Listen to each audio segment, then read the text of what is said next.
Docteur Baudouin Tamézé, bonjour. Merci, bonjour. Alors, de prime abord, docteur, nous vous prions de bien vouloir vous présenter à tous ceux qui vous regardent en ce moment. Je vous remercie ce matin d'être venu jusqu'à moi. Mon nom est Baudouin Tamézé Azamo. Je suis né au quartier Obili Chapelle à Yaoundé et j'ai fréquenté l'école primaire du plateau à Temungue. Et ensuite, j'ai fait le lycée général Leclerc jusqu'en classe de 3e. J'ai continué au lycée classique de Bafoussam où j'ai eu mon baccalauréat. Et puis après, je suis allé à l'école normale faire la formation pour devenir enseignant de mathématiques. Après l'école normale et après avoir travaillé au Cameroun pendant 2 ans, je suis allé en Europe. J'ai commencé par les Pays-Bas où j'ai eu un master en mathématiques et en statistiques. Et j'ai continué en Allemagne où j'ai fait un doctorat en statistique à l'Université technique de Dortmund. Ensuite, j'ai travaillé en Angleterre, j'ai travaillé en France, j'ai travaillé en Allemagne et j'ai commencé à faire des projets au Cameroun. Je suis de nationalité allemande mais d'origine camerounaise. Je me sens profondément camerounais, je suis fier d'être camerounais. Et le passeport allemand, c'est simplement pour pouvoir me déplacer un peu partout dans le monde sans avoir des difficultés de visa. Et je me déplace essentiellement à la recherche des possibilités pour nos jeunes frères camerounais. Ça peut être des programmes de formation, ça peut être des admissions dans les universités à travers des partenariats que nous avons. Alors docteur, vous avez bien fait de parler des projets que vous lancez au Cameroun. Justement, c'est l'un de ces projets qui nous intéresse aujourd'hui. Qu'est-ce que c'est que le complexe scolaire international Les Petits Allemands et comment vous vient l'idée de créer cet établissement? Merci. Alors, le complexe scolaire international Les Petits Allemands ou bien The Young German International Schools Complex ou bien en allemand encore Internationale Schulzentrum Jung Deutsche est une initiative qui découle de la difficulté de placer les Camerounais dans les universités internationales. J'ai commencé des projets éducatifs au Cameroun en 2013 et je me suis rendu compte que nous avions un baccalauréat ou du moins c'était difficile de trouver des bacs avec de bonnes notes. Nous avons essayé avec l'Allemagne où nous avons plus de 500 Camerounais que nous avons pu aider à entrer dans des formations professionnelles ou dans des universités d'élite. Mais quand vous teniez une réunion de parents et d'élèves et d'apprenants avec 200 étudiants par exemple, on avait de la peine à trouver 5 personnes qui avaient le bac avec mention. Et nous nous sommes rendus compte que le problème, il fallait le prendre à la base. C'est pour ça que nous créons ce complexe scolaire pour dire aux parents, vous pouvez aussi élever vos enfants dans la culture de 60%, dans la culture de 12 sur 20. Il ne faudrait pas attendre quand l'enfant a le bac avec 10,00 pour venir dire vous ne saviez pas. Non. Alors, mais dites-nous, docteur, pourquoi les petits Allemands? Ah voilà, les petits Allemands parce que nous souhaitons les former dans la rigueur et dans la discipline allemande. Et je sais pour avoir vécu là-bas pendant presque 20 ans ce que ça veut dire travailler comme un Allemand, être discipliné comme un Allemand, respecter les principes de rigueur comme un Allemand, être sincère comme un Allemand. Et quelles sont les caractéristiques du complexe scolaire international Les Petits Allemands? Alors, nous voulons être une école internationale. Ça veut dire nous aurons une éducation en plusieurs langues. Nous gardons l'enfant toute la journée et nous laissons l'enfant évoluer à raison de 12 sur 20 par matière, pas de moyenne. Qu'est-ce que c'est qu'une école internationale? Alors, une école internationale peut rapidement se faire accréditer par l'organisation des écoles internationales, des associations qui gèrent les écoles internationales. Il y en a une en Grande-Bretagne, il y en a une aux États-Unis. Mais les caractéristiques d'une école internationale sont assez simples à observer. Déjà, c'est une éducation en plusieurs langues et aux petits Allemands, nous aurons la possibilité de donner des enseignements en anglais, un programme anglophone, un programme francophone que nous compléterons avec la langue allemande. Il est scientifiquement montré et prouvé que les enfants jusqu'à 7-8 ans peuvent apprendre 10 langues. Si nous exigeons 3 langues ici, le français, l'anglais et l'allemand, et 2 langues optionnellement, à savoir l'arabe et le chinois, nous savons que cela est faisable pour des enfants et des familles qui seront suffisamment motivés. Maintenant, le problème de langue étant réglé, une école internationale se caractérise aussi par la qualité de son curriculum, qui est un curriculum international. Le charme de l'enseignement privé, c'est que nous prenons, pour le cas du Cameroun, le curriculum défini par le cas du Cameroun, que nous complétons par des modules qui peuvent rendre l'enfant qui doivent rendre l'enfant compétitif à l'international. Docteur, vous appliquerez au complexe scolaire international Les Petits Allemands le système d'éducation Montessori. Dites-nous en quoi est-ce qu'il consiste? Alors, le système d'éducation Montessori a été développé par Maria Montessori et elle met l'enfant au centre de l'apprentissage.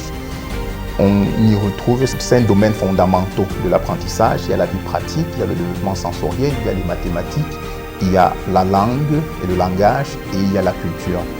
Nous pensons que ce système est un bon système pour l'épanouissement de l'enfant et l'ouverture de l'enfant aux challenges futurs.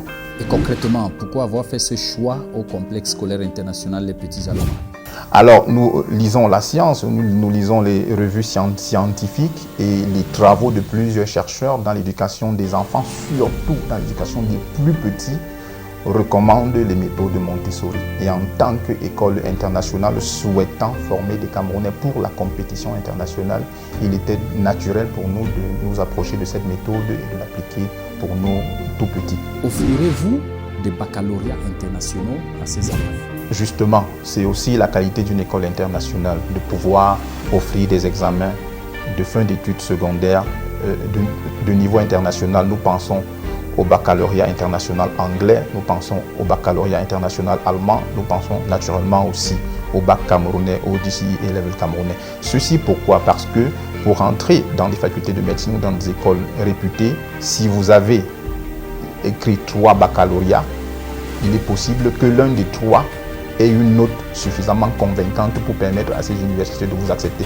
Donc le Camerounais souhaitant entrer dans une école de renom ou dans une faculté de médecine n'aura plus simplement son bac camerounais, il aura la chance de composer un bac allemand ou un bac anglais, des bacs internationaux. Vous introduisez au Cameroun le concept allemand d'internat de jour. Docteur, pouvez-vous nous en dire un peu plus? L'internat de jour est un concept allemand. En allemand, ils disent Tagesinternat. Cela veut dire on garde l'enfant toute la journée, il ne rentre que pour dormir. Nous prenons l'enfant à 7h30 et dans les premières années, on va le laisser à 18h30. Vraiment, pour être honnête envers vous, dans 3-4 ans, pour les classes terminales, on va les garder jusqu'à 20h30. Parce qu'il faudrait que l'enfant travaille. Il faudrait pouvoir s'habituer à travailler toute la journée. Il faudrait contrôler ce que l'enfant fait toute la journée pour éviter de l'abandonner à l'éducation de la rue. Papa et maman travaillent. Ils sortent à 7h, ils rentrent à 20h. L'enfant est rentré à la maison à 15h30. De 15h30 en 20h, on ne sait pas ce qu'il a fait. On ne sait pas avec qui il était. Si nous avons différents enfants à la maison, un de 16 ans, un de 12 ans, un de 8 ans et un de 3 ans, quand les 3 sont assis au salon en train de regarder la télé, le programme de celui de 3 ans ne correspond pas à celui de 18 ans. Alors, comme c'est le plus grand qui fait la force, il va regarder probablement les films avec la violence et dès 3 ans déjà l'enfant sera exposé à la violence. Quand on le garde à l'école toute la journée, déjà on permet aux parents, papa et maman, de travailler à plein temps. Deuxièmement, on s'assure que ce qui devait être fait à la maison est fait à l'école. L'enfant ne viendra plus dire « j'ai pas fait mon devoir parce qu'il n'y a pas d'électricité, j'ai pas fait mon devoir parce que maman m'a commissionné, j'ai pas fait mon devoir parce que j'ai oublié ». Non, il sera encadré à l'école à faire ses devoirs. Alors, à l'école, on ne fera pas seulement les enseignements, il y a les activités sportives, il y a les jeux éducatifs, il y a les activités extrascolaires. Il faut montrer aussi à l'enfant comment est-ce qu'on peut élever un poisson, comment est-ce qu'on peut cultiver du maïs, ainsi de suite. Donc, on garde l'enfant toute la journée pour pouvoir avoir le contrôle sur aussi son éducation. Maintenant, cela est prévu de lundi à vendredi. Et ensuite, le samedi, c'est la journée des évaluations. Et le seul jour où l'enfant pourra entièrement rester avec ses parents, c'est le dimanche. Quelles mesures prendrez-vous pour vous assurer que les élèves aient au moins 12 sur 20 par matière? Nous avons au moins 3 éléments de contrôle là-dessus. Le premier élément, c'est de réduire les effectifs par salle de classe. Le maximum que nous comptons accepter en salle de classe, c'est 30. Mais le chiffre idéal même serait 24. Nous voulons avoir 24 apprenants par salle de classe. Le deuxième, c'est le choix extrêmement pointilleux du personnel éducatif. Nous souhaitons beaucoup de motivation. Nous sommes prêts à recycler, à réformer, à accompagner tout notre personnel de sorte à ce qu'il soit le plus compétent possible. Et le troisième élément, c'est vraiment notre élément le plus solide, c'est garder les enfants toute la journée. C'est-à-dire qu'il faudrait que les devoirs à faire à la maison soient faits à l'école, qu'ils pour qu'il n'y ait pas d'excuses de n'avoir pas fait ses devoirs. Mais il y a aussi quelque chose que nous devons comprendre et changer dans nos habitudes. Nous sommes au Cameroun habitués à copier en classe pour aller étudier à la maison. Non, il faut pouvoir comprendre en classe. Et pour comprendre en classe, il faut déjà que le nombre soit réduit et il faudrait que l'enfant soit testé, qu'il ait énormément d'exercices à faire sous la supervision d'un enseignant ou d'un encadreur. Maintenant, quand on parle des répétiteurs, c'est des histoires assez délicates parce que certains parents ne sont pas capables de choisir quel est le bon répétiteur. Est-ce que le répétiteur est compétent? Parfois, papa et maman ne peuvent pas le savoir.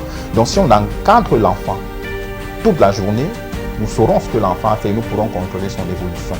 Donc, celui qui n'a pas 12, on va le garder à l'école jusqu'à ce qu'il ait 12. Avez-vous une idée précise des préoccupations des parents de cette localité au sujet de l'éducation de leurs enfants? Alors, nous avons tenu déjà et nous tenons régulièrement, en réalité tous les vendredis à 16h, des réunions d'information avec les parents. Les parents étant très intéressés et mettent quand même deux réserves. Ils disent comment est-ce qu'on va garder l'enfant jusqu'à 18h30 et comment est-ce qu'on va transporter les enfants. Pour le transport des enfants, il y a des cartes de transport, mais nous n'allons pas faire tout le tour de Yaoundé. Le projet à Afanayo, qui est un quartier qui va devenir extrêmement résidentiel avec tout le goudron que vous voyez, avec les structures et les industries qui sont en train de s'y installer. Le complexe scolaire est surtout pensé pour cette zone d'un rayon de 3 à 5 km. Maintenant, la deuxième préoccupation des parents, c'est garder les enfants jusqu'à 18h30. Nous allons de la crèche à la terminale et de la crèche à la fin de la maternelle. Les parents peuvent prendre les enfants à partir de 16h30, mais dès la CIL, dès classe 1, les enfants resteront jusqu'à 18h30. Maintenant, on l'a fait en Corée du Sud, on le fait au Japon où les élèves restent au lycée jusqu'à 22h. C'est quelque chose qui est peut-être nouveau, mais qui va rentrer dans les mœurs. Ce ne serait pas la première fois que le groupe État vient avec quelque chose de nouveau au Cameroun. Alors, dites-nous, docteur, les enfants évoluant en ce moment dans le cycle francophone, respectivement anglophone, peuvent-ils rejoindre votre structure dans le primaire? Tout à fait. Vous prenez, dans le primaire, nous aurons le bilingue intégré, ça veut dire le matin, le programme étatique anglophone, dans l'après-midi, le programme étatique francophone, et puis après on complétera par les cours de langue, ça peut être l'allemand, ça peut être l'arabe, ça peut être le chinois. Et si quelqu'un était déjà dans le cursus francophone, il continue chez nous dans les deux cursus, mais il est jugé sur le cursus francophone. Le cursus anglophone, il le fera de manière obligatoire, mais comme auditeur libre. Ça permettra au fil des années d'améliorer au moins sa langue anglaise, puisque le tout à la fin, c'est d'avoir quelqu'un qui passe le bac avec au moins 12 et qui parle au moins 3 langues couramment. Pour le système francophone, c'est la même chose. Pour le système anglophone, c'est la même chose. C'est-à-dire continue dans le système anglophone et fait le système francophone comme auditeur libre.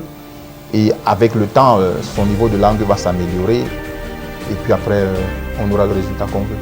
Alors, docteur, qu'en sera-t-il du secondaire? Autrement dit, les enfants évoluant en ce moment dans le cycle francophone, respectivement anglophone, peuvent-ils rejoindre votre structure dans le secondaire? C'est encore plus facile parce que nous avons le système anglophone et le système francophone dans le secondaire.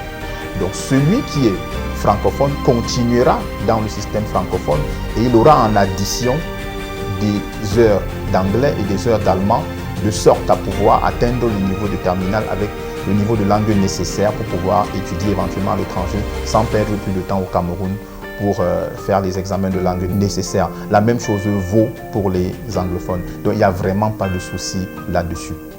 Alors, que ferez-vous de vos élèves une fois qu'ils auront réussi au baccalauréat ou au GCE et Level?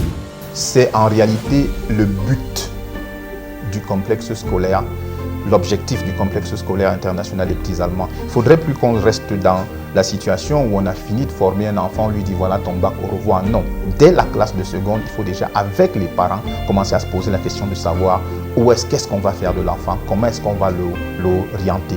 Donc le travail ou le challenge, c'est sachant que les enfants ont été correctement formés, de pouvoir donc les mettre dans les universités d'élite, surtout à l'international, pour leur permettre d'avoir une carrière professionnelle bien méritée. Docteur, comment se prépare la rentrée scolaire 2020-2021 au complexe scolaire international Les Petits Allemands? Alors, nous sommes très sereins. Nous commencerons le 5 octobre 2020, comme prescrit par les autorités camerounaises. Nous sommes en situation de recrutement des enseignants, nous sommes en situation d'inscription des apprenants, des élèves. Nous avons encore 2 sessions pour le concours d'entrée en 6e. Tout se passe pour l'instant comme prévu et nous n'avons aucun souci que nous allons respecter les engagements que nous souhaitons tenir.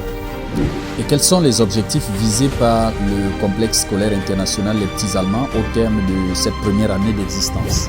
En réalité, c'est de pouvoir expliquer aux parents qu'il est possible qu'on garde l'enfant toute la journée à l'école. Si l'enfant est fatigué, ou peut-être les plus petits, ils ont la liberté même de dormir. On aura des matelas, on aura des possibilités pour cela. Mais qu'on fasse aussi comprendre aux parents, ce n'est pas trop demander à l'enfant que de lui demander de passer un sujet avec 12 sur 20. Ça se fait ailleurs, c'est simplement le concept de 60% qu'on voudrait aussi vulgariser au Cameroun. Que les parents cessent de se contenter de 10-0-0. 12 sur 20, les enfants peuvent l'écrire. Et nous avons des moyens pour pouvoir pousser l'enfant à écrire cela. J'ai fait l'école normale, j'étais parmi les majors de ma promotion, aussi bien à l'entrée qu'à la sortie. Je comprends les sciences de l'éducation, je travaille avec les jeunes Camerounais depuis 2013, j'en ai envoyé plus de 500 en Allemagne. Je sais ce qui manque aux bacheliers camerounais. Et ce n'est pas en terminale qu'on résout ce problème, on résout ce problème depuis la base. Par exemple, à la maternelle, il faut déjà essayer de voir, avec l'éducation Montessori, pousser l'enfant à aimer étudier, qu'il aime ouvrir son cahier, qu'il aille lui-même ouvrir son cahier, qu'il soit un fan de la découverte, qu'il essaye de découvrir de nouvelles choses, qu'il ait la volonté d'apprendre lui-même. C'est trop facile aujourd'hui de regarder les enfants s'accrocher à Facebook ou à WhatsApp ou à la télé. Il y a quelque chose qu'on doit pouvoir corriger. Alors, docteur, en vous écoutant, au moment où vous lancez ce complexe scolaire international Les Petits Allemands, on sent un projet assez ambitieux. Alors, dites-nous quels sont justement à court terme, à moyen et à long terme les projets qui sont les vôtres? Alors, ce projet, le complexe scolaire Les Petits Allemands, c'est le deuxième projet parce que le premier, c'est la Studienkolleg Etal où nous avons, comme je disais tantôt, réussi à placer plus de 500 Camerounais en Allemagne dans les formations d'alternance avec salaire. Nous sommes les premiers à avoir commencé cela au Cameroun. Donc, venir avec quelque chose qu'on a vu à l'étranger qui marche au Cameroun pour la première fois, c'est pas étonnant. On l'a déjà fait, on va encore le faire avec succès. Les parents vont s'habituer au complexe scolaire Les Petits Allemands avec l'encadrement sur toute la journée, ce qu'on appelle l'internat de jour. Et puis après, on va vulgariser à étendre cela partout au Cameroun. Simplement, directement, dans un avenir immédiat, on va d'abord essayer, après le complexe scolaire, de faire un hôpital d'application qui va permettre aux médecins camerounais de pouvoir se préparer à faire une spécialisation en Allemagne. Ça, c'est le projet vraiment à court terme. On espère le faire dans 3-4 ans. Alors, au terme de notre entretien, avez-vous un dernier message, un mot de fin, docteur Baudouin Ntameze? Alors, je peux dire aux parents ceci. Nous sommes en Afrique, nous sommes au Cameroun. Votre retraite, ce sont vos enfants. Investissez dans vos enfants. N'enseignez pas la facilité à vos enfants. Les autres nationalités étudient toute la journée, sont à l'école toute la journée. On peut aussi le faire au Cameroun.